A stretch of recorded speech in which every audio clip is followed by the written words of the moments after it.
Last time on Dragon Ball Z, the homies joined forces with the Cookie Monster and Elmo after Gohan's date with a box cutter in the World Tournament arena revealed that there was more going on than meets the eye.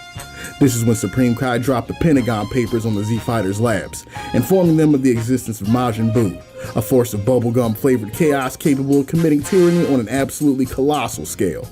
Sensing that the danger would be too great, Gohan had his better half Videl return to the tournament grounds to warn the others, while also revealing his identity as the true Alpha Omega Supreme in the Cell games along with his merry band of golden-headed companions. With the fighters not prepared, they made a beeline to Yamu and Spopovich's location, who led them directly to the malicious magician's hideout exactly as he had hoped. But unfortunately for them, Kai and Kibbles weren't the only ones with plans.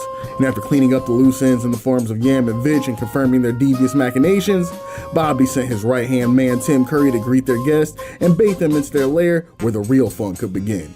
And what a greeting it was, with Tim blowing away Kibito immediately after revealing himself and using his mystical loogies to do a spit take on Krill and Big Green, leaving them a bit petrified to say the least. Deborah then made his way into the ship where the Saiyans and Kai were left at the mercy of the magic user's sadistic sense of entertainment. The first one up for Bobby's game of death was Pui Pui, a warrior known for his speed and massive DSLs who was absolutely certain that he had nothing to fear from the Earthlings who dared come aboard Babidi's ship.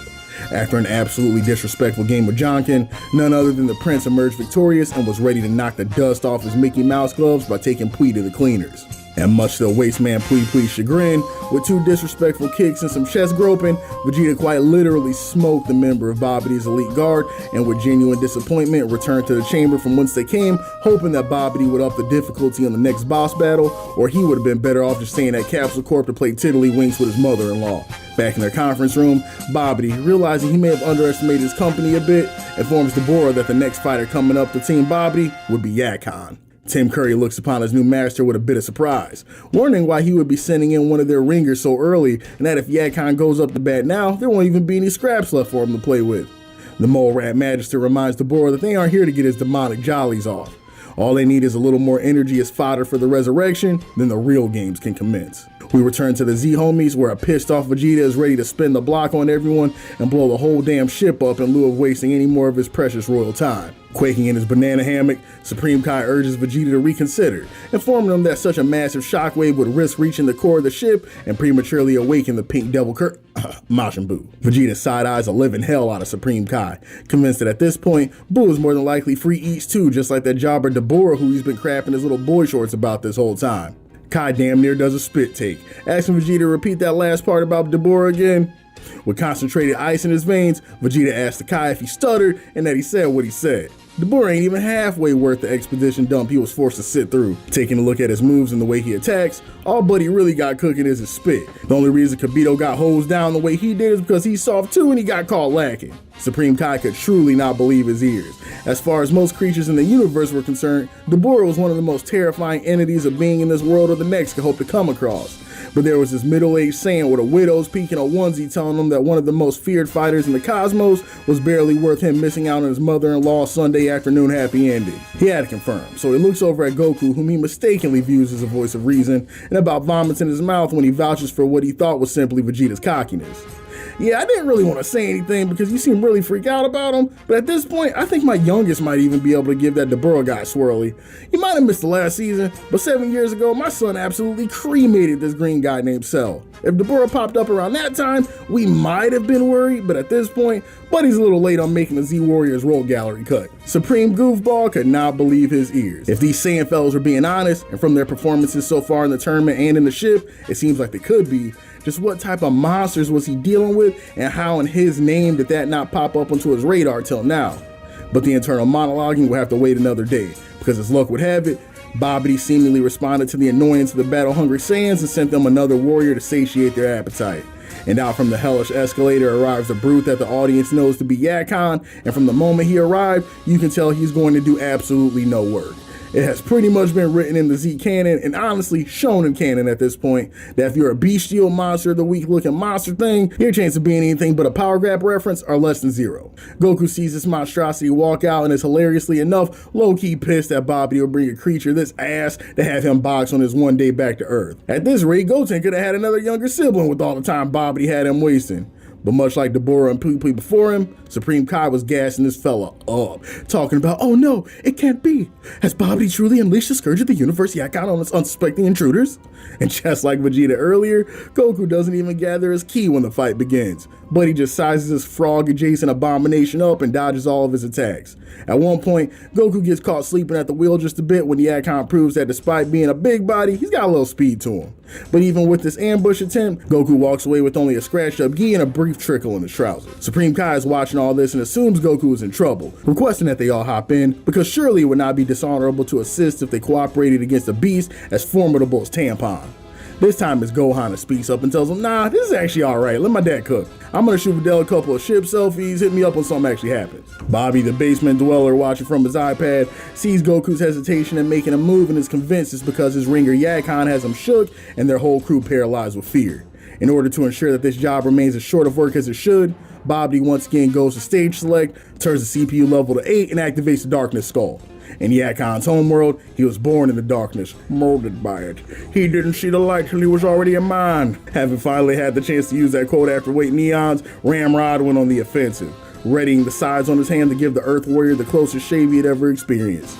But something was weird. Yakon attacked and knew exactly where the orange man was located, but the satisfying squish of cleaved flesh was nowhere to be found. And on top of that, in the next second, he was sent reeling back after getting his nose bashed in by a pair of blue Tims. All Yakon could do was look on in horror and acknowledge the eulogy he was being given to remain in Jobber City, as Kakarot explained that while he may not be able to physically see his ugly ass with his eyes anymore, being the S-rank battle daddy that he is, it's quite an easy thing to read his goofball movements simply using air currents and following the smell of earring backs polluting the air. Yakon damn near had tears in his eyes at this point, but it wasn't over. Just to drive the dirty turkey baster even further into Yakon's ribcage, Goku let him in on a little secret, that if he really wanted to be the one to fill Yakon's dark soul with light, he had just to move, and in moments, the once pitch black abyss was now full with a blinding glow, and the source being none other than the orange man in front of him, who now appeared to be emitting immense amounts of heat and light with some kind of godforsaken transformation. And real quick, y'all, can I lament the fact that as one note as it kind of is, this fight with Yakon is the closest we get to seeing the Z homies, and especially Goku, using their noggin in the fight as opposed to overwhelming number go up hijinks since like the beginning of the series. And even the irony with this is that the climax of the fight ends up coming down to the fact that Goku's number is so overwhelmingly high that Yakon just can't compute anymore and explodes because of how little sauce he has. This part was cool and different because we saw Toriyama briefly dip his toe into like the JoJo style of battle manga for a quick second, where the answer in a fight isn't always raw power and the situation can be won using proper ingenuity and the tools they have access to.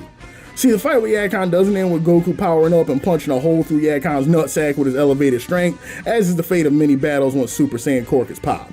Instead, what ends up happening is that Yakon reveals a little trump card that he's been hiding.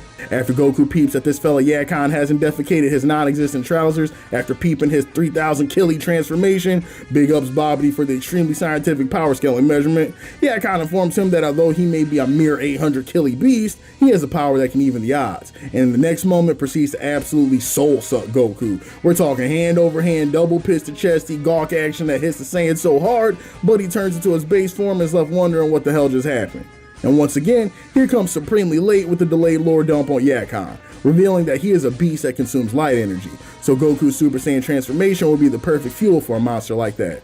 Now real quick, before I get too far from the JoJo thing, let me just state that this part had me so confused. Now I know that I'm overthinking this, but what exactly does it mean that the Super Saiyan transformation is the product of light energy, bro? This is a point that literally never gets brought up again and it shrivels the hell out of my acorns. In my headcanon, I always just saw the Super Saiyan transformation as a manifestation of hella ki. Like the fighter's body is going into overdrive, producing mad energy and heat, and the result is the spiky hair, out of control aura, and the big jump in energy that we see. But then out of nowhere, Toriyama in these few panels hella late in the series start talking about Super Saiyan being composed of some kind of literal light energy, and they're a beast that apparently can feed off this energy to sustain themselves. Man, what? Like, I get that the energy from the transformation produces light and that comes off the user's body, but this section makes it seem like the transformation is tapping into a whole different type of energy, period. And now I'm sitting here like the thinking emoji and my chin in my hands wondering what the hell I missed in all this. I'ma stop now because I know it truly ain't even that deep, and I'm pretty sure I'm thinking about this junk more right now than Toriyama ever had in his life. But I would have felt off not saying something and letting my theory crafter homies in the comments put me on the game if there's something I've been missing this whole time. But anyways, getting back to the fight, the whole affair ends a little different than you might expect. Goku, after getting the heads up that Yakon's goal is to drain him of energy if he opts to use his transformation, Goku manifests all the BDE he has, and instead of switching up the game plan entirely, shifts it into overdrive and puts his energy output up to 11. I'm gonna do what's called a pro gamer move, causing Yakon to bite off more than he can chew, leaving the creature to combust, and Supreme Kai's understanding of what's possible in the world in further shambles. Now circling all the way back to the JoJo point,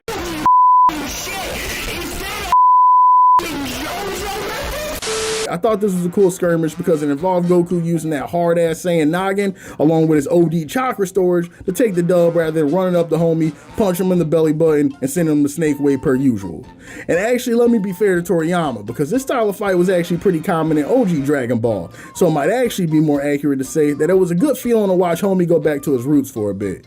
Ultimately though, Yakon was a bit player in the sideshow carnival that is the Buu Saga. With him wrapped up, Babidi was starting to get extra shook. So Deborah decided that the Demon King himself would step up to the plate and end this farce against the upstart Earth Warriors to avoid any more interruptions in Kirby's resurrection. As Deborah raced on a Segway to greet the Z homies, Kai and the three of them took a brief intermission to cook up Gohan as he awaited his turn to show off what he was capable of, or maybe more accurately, incapable of. Goku looked over to his son with pride in his voice and was like, "You're up, my boy. I left the title of Earth's Savior in your hands on my deathbed, and I am dying, no pun intended, to see how far you progressed since we took out Cell back in the day. By this point, you should be able to solo me and Vegeta in base form."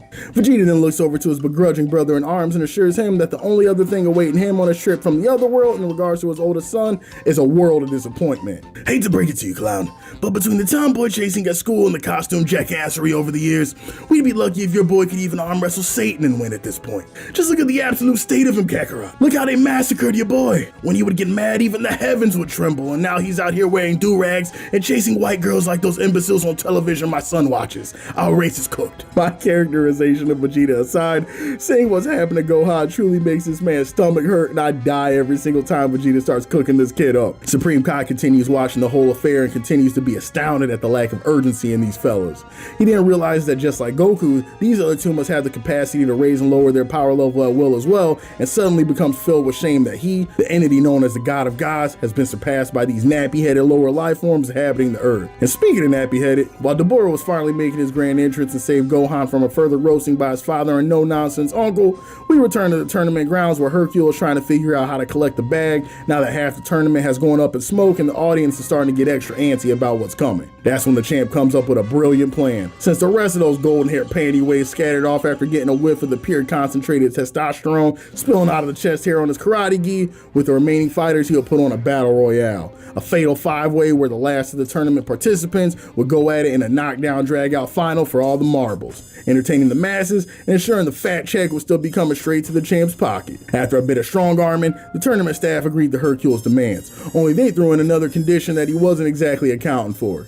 Due to the champ's overwhelming power, a typical free-for-all battle with the fighters really just wouldn't be entertaining enough to keep the audience, so they decided to make the tango a 4-on-1, where the four no-names would run ganks on Satan in the hopes that their numbers would be able to overwhelm the sheer ferocity of the Earth's true savior. Before Afro Man could even protest, the A1 Gaslighter announcer Sama was already in the ring calling the shots and the handicap match was a go. Before the circus could get underway, the remaining jobbers were already looking to form alliances and the attempts went exactly as well as you would expect. Killmonger and his unfortunate fate sought to begin world peace by uniting the Black Panthers and the Klan, approaching Mighty Mass with the olive branch. Y'all already know what type of time Trunks is on though, and the minute he saw this bozo with the bad haircut and fish lips roll up talking about an alliance, every bit of his Vegeta DNA came out of his body, telling the bench warmer to go find a traffic cone to sit on and ain't nobody out here checking for Satan. The only one we're keeping an eye on is Krillin's wife, and it's not for how crazy she's doing them apple bottom jeans she got on. And speaking of 18, she was rolling up to the ring preparing to collect this check to get her daughter out the hood. Jewel, the self-proclaimed ultimate lady tamer, starts pushing up, telling her that a lady like her shouldn't be by herself, and she sticks with him, she'll be catching a dub in more ways than one. Without me having to tell y'all, you know what type of time she was on, with 18 the Stallion telling him that he got a good 2 seconds to move his stank-ass breath to the side before the only family jewels he was left with would be a name only. And right here, gang, with the climax of the World Tournament and the beginning of Gohan's battle with the Arc's greatest challenge yet, is where we'll call it. And while Gohan may be weaker than ever, things in the Arc are certainly not. Tune in next time, y'all, as we await the finals of the World Tournament and the beginning of Gohan's struggle against the mighty Deborah. Which of the 5 warriors will be crowned this year's tournament champ? And does Deborah's reputation precede him, or is the title of Demon Lord fitting for Babidi's right hand? Guess we'll have to tune in and find out. Be easy, y'all, and I'll catch you again in the next video.